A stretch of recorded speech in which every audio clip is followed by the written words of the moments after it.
I'm Amanda. And I'm Blair. We're nurse practitioners with JCPS Health Services. Let's talk about hand washing and how to prevent and reduce the spread of respiratory illnesses. And what to do when you cough and sneeze to keep others from getting sick. Cover your mouth and nose when coughing or sneezing, but not with your hands. Use tissues or cough and sneeze into your elbow. Don't forget to throw your tissues away. Avoid touching your mouth, nose, and eyes. And make sure you wash your hands. There are 5 easy steps to hand washing. Wet your hands with clean running water and apply soap. Lather hands, rubbing them together with soap. And remember, make bubbles. Remember to get the back of your hands between your fingers and even your fingernails. Scrub for at least 20 seconds. You could sing the happy birthday song twice or your ABCs. And rinse your hands well under clean running water and dry your hands well with a clean paper towel. Remember, washing your hands throughout the day is very important. Be sure to do that before and after preparing and eating food, after using the restroom, after blowing your nose, coughing, or sneezing, after you touch an animal, and don't forget, anytime that your hands are visibly dirty or soiled, you need to wash them with soap and water. And when should we use hand sanitizer? It's a great question, Blair. Washing your hands with soap and water is the best way to get rid of germs. However, if soap and water is not available, a 60 to 95% alcohol-based hand sanitizer may be used. Hand sanitizers do not remove all food allergens and are not a safe way to prevent exposure in children with food allergies. Sanitizer should never be used to replace hand washing before meals unless water is not available. And remember, if a student has a fever of 100.5 or greater, they must stay home and be fever-free without the help of a fever-reducing medication for at least 24 hours before they can return to school. For more information, you can contact JCPS Health Services.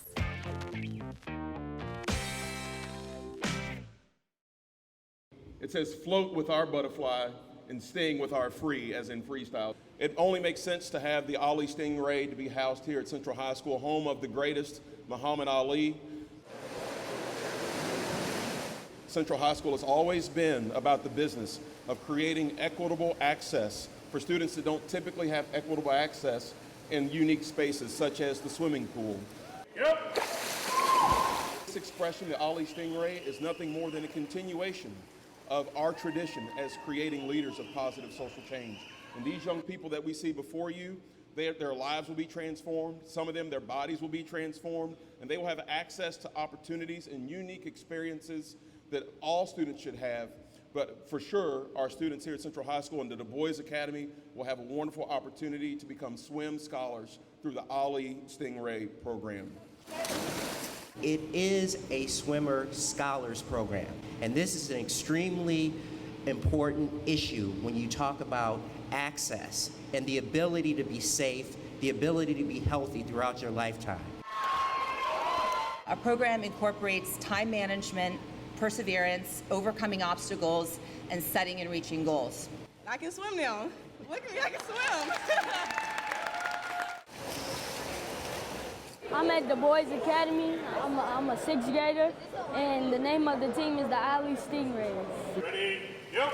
I'm really excited because I feel like it's gonna better me as a swimmer. You know, when it comes to like competitions and stuff, it's gonna better me with my college, like my advantage of getting to college and scholarships. I have friends that I can swim with now because you don't see a lot of black people that can swim. I don't have black friends that can swim, but I got some right here and I got some right here. Good? All right, Tommy, put them on your eyes. I'm really excited about this program. It's really cool to be the part of the leading edge of change in this city where there hasn't been much movement in a really long time to get the kids access, to get them a chance.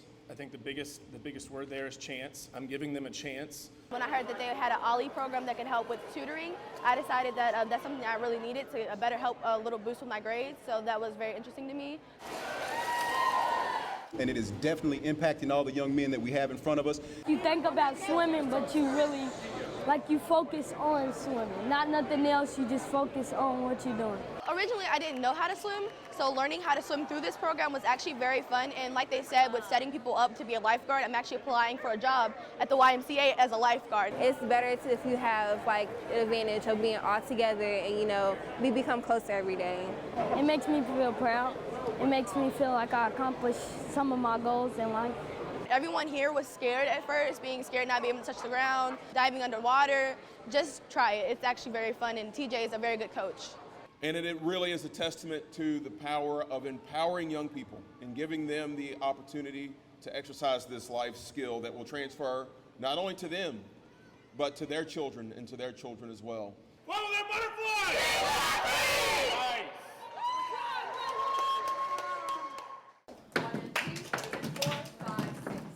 We're at No Middle School, and we are in dance right now, and we are learning flamenco. I'm really moving my right hand big and bringing it to my left. So Diana, she runs Flamenco Louisville, which is a flamenco studio and performance company in town. So she's teaching a style of dance called flamenco. It's from Spain. It's not really like set movement that you're learning. It's more just moving your different parts of your body instead of like actual set movements that we learn in ballet or jazz or something like that. It's pretty different, especially with like the clapping and the stomping. It's more of a folk dance where like you learn it from like your parents, but you learn like different moves that other people do, and then like you can all put it together. It's not just movement, it's a system of movement and music. So you're singing, you're dancing, you as a dancer also become a bit of the musician, making sounds with your feet and with your hands and your body. With Diana here, we get an extra one that we get to learn a whole new history about. So hip hop and flamenco are kind of different in that way that you've got people that are living in poverty or they're disenfranchised groups that are creating this and then now being adopted and absorbed into more popular culture. Down and say hello. Push back. I think sometimes we get caught up in this idea that this is where dance belongs instead of the idea of what's more close to reality is that it comes from the people, often not in ideal dance circumstances. They don't have a Marley floor, they don't have a stage they're performing on. Dance can be everywhere and for any reason. We've got elements from as far away as India, Persia, the Middle East, and Africa that are in the sound of the music and also in your body. I like history personally, and the history of flamenco is really because it's different from other histories like American history. It's a dance from Spain, and I really like it because I just love dancing about the cultures and learning about them. There's more of an emphasis on diversity of knowledge, not just being specialized. People like the jack of all trades that can be just a strong individual that has lots of outside influences.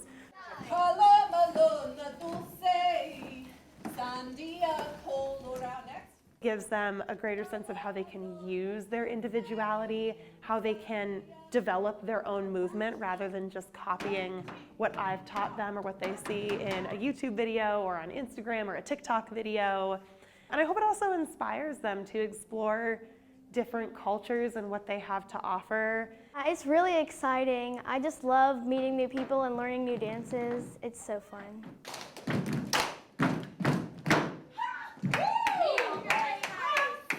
Dance Maroon is a student-led organization at Ballard High School that raises money for pediatric cancer research.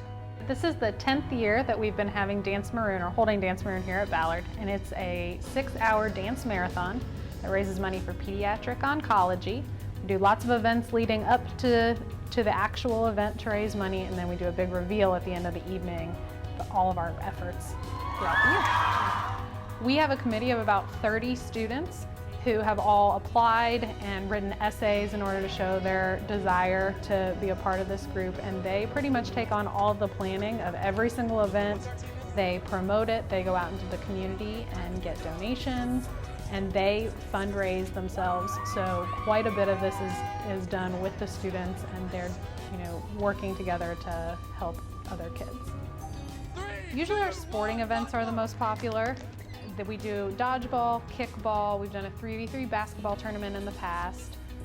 Usually most of the kids get into that. We also hold restaurant nights and silent auctions throughout the year as well. So it's a 6-hour marathon where we don't sit. We sit as a sign of solidarity for those who are fighting the battle. They would much rather stand for 6 hours than be poked and prodded. So they can expect constant movement. Each hour has a different theme. So we try to play games and run around and have friendly competitions all throughout the night to take your mind off of the fact that you're not sitting down. I'm Ballard correspondent Isabella Bianconcini for Our Kids.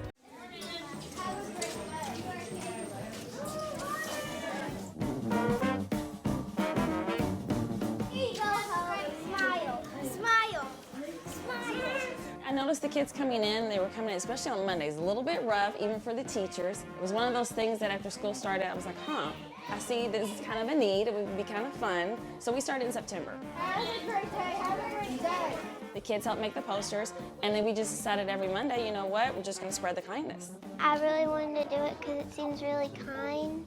You are smart. To see our faces as soon as you walk in with smiles and positive encouragement, it just brings us even closer. You are smart.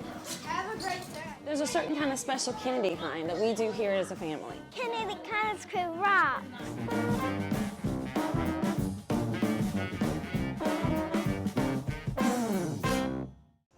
True fact, nearly 1 in 5 children ages 10 to 17 are obese in the state of Kentucky. True fact, if you are overweight as a child, then you're most likely will be overweight as an adult. True fact, the good news is that obesity is preventable. Daily exercise can help fight obesity.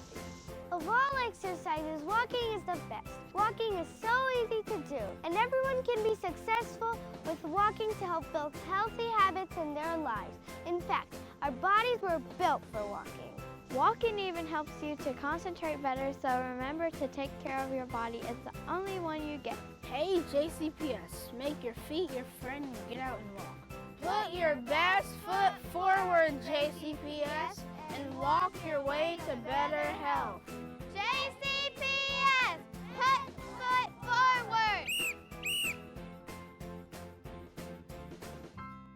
1K. All right. Today we're having our grand opening of the Park Duval at Pleasure Ridge Park Community Health Center Clinic. This is a clinic that will provide access to the students and the faculty and staff of Pleasure Ridge Park right here in their technical building. This is an amazing and unique opportunity for our students within JCPS.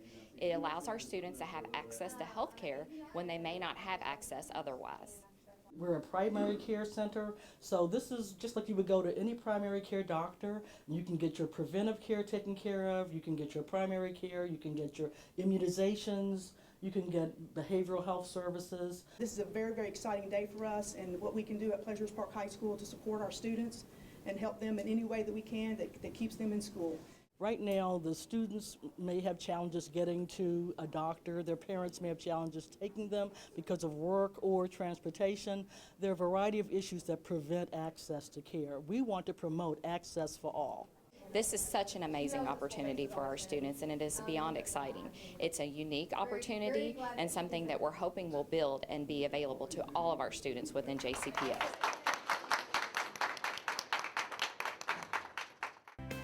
We are at Harry Doss High, and we pretty much worked on our backpacks within our tech class or web design and game development with Mr. Brown.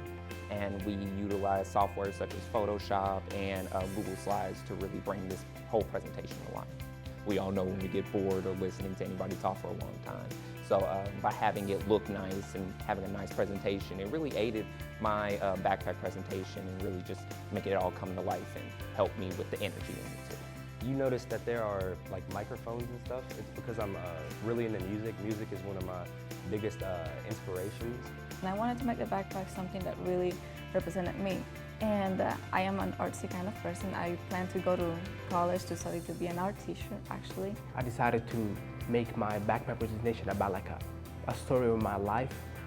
I started like when I lived in a country in Africa called Kenya, all the way to coming to America. This is my favorite slide. It's my favorite slide because it shows the distance I had to move. And I also like it because of the background. It shows like kind of when you imagine Africa, you think about this. I really just wanted the video to really just showcase my talents as an artist, to really kind of explode and kind of catch the panel off guard and be able to show them who I am. This presentation, learning how to put things together and define who I am as an artist and as a person, and be able to execute and show, not only just tell, it really helped me out knowing how to really do that effectively. This was a artifact that required us to basically like voice not only our opinions, but like speak in public. We basically gave a summary not only of the book, but its metaphorical like themes and stuff that like underline it.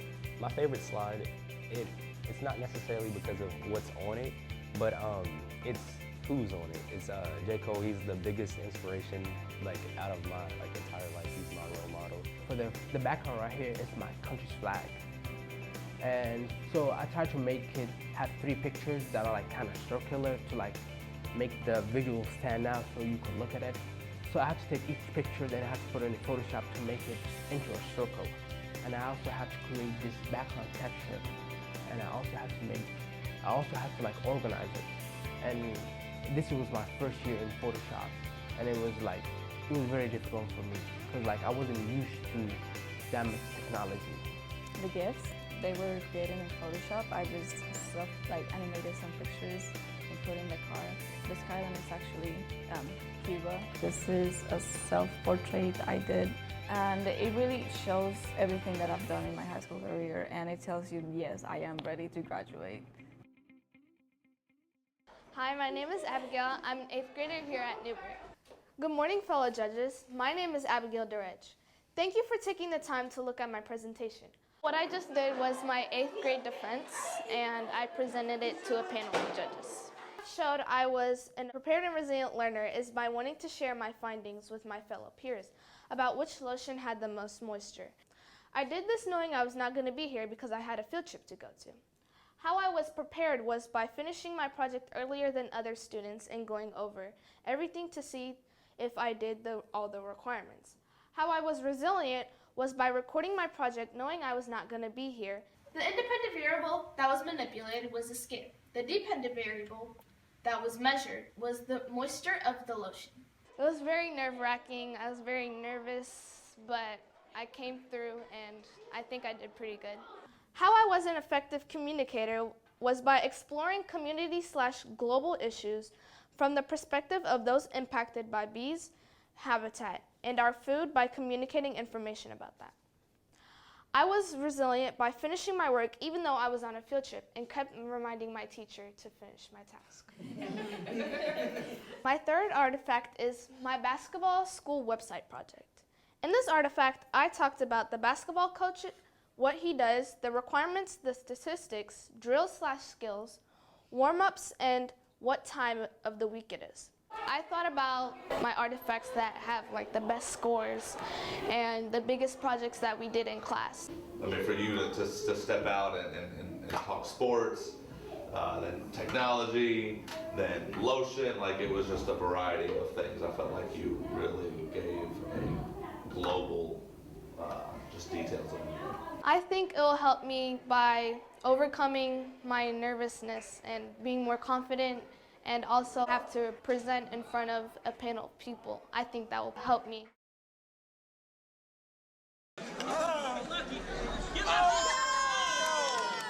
This is Wagner High School, and we are doing our 3rd annual PBL mini golf course. We had to choose a book for our theme, and we chose The Very Hungry Caterpillar because everyone knows that book. We wanted something people could relate to. It was just our first idea. We thought it was really cute, and automatically when we thought of Finding Nemo, we thought of a lot of cute ideas. What we do is we have the students investigate the physics behind miniature golf. We have them take their knowledge from that physics and then design a golf course hole, and then we build it. We had to research the science behind it, and then also research stuff through the book and the movie that we could use to incorporate into it, like materials we could use to get all of this stuff to work. We did this as a fun way to apply physics, things about friction and Newton's laws and how they apply to the golf course. Sitting still, moving, do whatever the sort of the ball is. It all ties in. Momentum is how hard you hit the ball and how much it goes into the course, how far it may go, or how slow it may go. Conservation energy is how much energy that the ball has, potential and kinetic. I think that project-based learning is a lot better because it's hands-on and it gets you ready for work when you're older. When you look around this room, you'll see that there are students who really take great pride in the things that they have produced.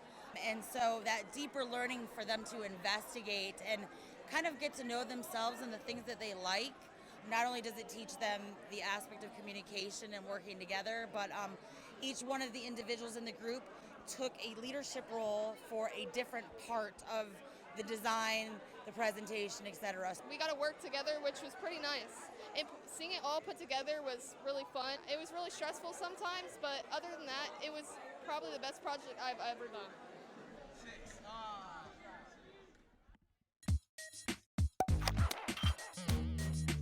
JCPS serves over 100,000 students, and with that, a lot of waste is generated. We need to do our part to recycle because it conserves natural resources, helps the environment, and saves money. When we recycle, we put less coal and gases into the power plant, which reduces the amount of toxins in the atmosphere. We are JCPS, and we recycle. Yeah!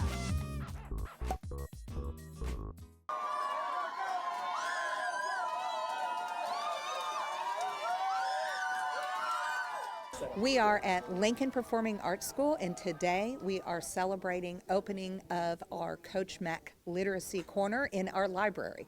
3, 2, 1, We want to be able to touch kids in the community and inspire them, and give them an understanding of, why reading is important. And I think it's just important to be authentic with them. And their questions are going to be unique. But I don't want to have a canned answer every time I talk to them. I want them to know that it's from the heart, and it's always good to get out in the local public schools. What inspired you to make Coach Mac's Corner? And you might know Coach Mac's a little busy right now, right? I mean, it's a busy time. He plays tomorrow and Monday, big games, and he's setting aside time to come here and talk to you. And that's how important this is, and we are so thankful. What do you love about reading? What do I love about reading? It relaxes me. The questions that the students asked were incredibly insightful and purposeful, meaningful, as they were making connections between their own love of learning and Coach Mac. Obviously, he is a leader and someone they look up to in our community. So as he was answering those questions about characters and the importance of reading, I could see his answers making an impact on our students' beliefs and how they feel about literacy themselves. I look around the room and see something that's very scalable. And this, I think, we're the fourth one in Louisville. We're very proud to be a sponsor. The kids are all eyes and ears. They're really paying attention. You can tell it means a whole lot. They have a lot of pride in their school. And so that's why we really enjoy coming here and sharing our experiences with reading. I think it's important that they generate a love of reading. And it doesn't have to necessarily be the subject matter that they're learning from their teachers every single day. And, I continue to read and enjoy reading about things I don't know about. Coach Mac, every student in our school signed that thank you note for you. Really? Yes. I don't think I've ever had a bigger thank you note. You are very deserving. That is awesome. This is such an exciting day. I am so excited about the class of 76 and everything that you all are doing to help us at the Urban League to build this sports and learning complex. This is really an amazing day. We're here to announce our challenge to every JCPS alumni to join us in this effort. I think if we had just 20 classes from manual meet or exceed our goal, do the math. It would be a tremendous thing. And I am proud to say, Ms. Tina, if you would hold it up. As of last night, we had folks commit $10,450 to this effort. And just think about how impactful this facility is going to be on the student athletes of JCPS. That no longer are we going to be running in hallways throughout our schools, but we are actually going to have an indoor facility to support our student athletes. Sports like track and field teach lessons that can't be taught in a classroom, and it allows for connections to be made strong that couldn't be made strong anywhere else. So we've got to go to Purdue, or we've got to go to Bloomington, or we've got to go to Lexington even to get a decent meet. And the idea of just being able to drive a dozen blocks or so to have a preeminent indoor meet is an amazing opportunity. I think there will be people who say, why are people raising money for this sports complex when the schools need so much and there's so much money? Listen, it all is connected. I told you our focus, jobs, justice, education, health, and housing. And Dr. Polio said the word, I didn't, and I should have. This is a partnership between JCPS and the Urban League. Manual class of 76. Ballard High School held its annual dodgeball tournament to support fundraising for Dance Maroon. Dance Maroon is a group of students who are working together to raise money for pediatric oncology research. Students in Dance Maroon have plenty of ways to raise money throughout the year, whether it's fundraisers at Comfy Cow, silent auctions, or after-school tournaments. The point of the dodgeball tournament is to give students the opportunity to get together, raise some money, and have a good time competing against one another, and again, to raise money for pediatric oncology research. The dodgeball tournament happens every year, and everyone loves it. This year's dodgeball tournament is very intense. Last year we had more spectators, but I think this year we have about the same amount, if not maybe one or more teams. I was very optimistic for my team. I think we'll come in first with lots of ease. There are about 35 members in Dance Maroon, and every person has a reason for joining. I wanted to be a part of Dance Maroon so that I could show all of my students that through collaboration and hard work you can make a difference. When I was a freshman, I saw lots of seniors being a part of Dance Maroon, and I looked up to them, so I wanted to become like them and help kids who have lives that aren't the same as a regular one like mine. The tournament was a success, raising hundreds of dollars. The students had fun, and everyone was positive throughout the entire game. Yeah, we did pretty good. We got to the championship and lost in the final game, so we did pretty good. I'm Haley Childers,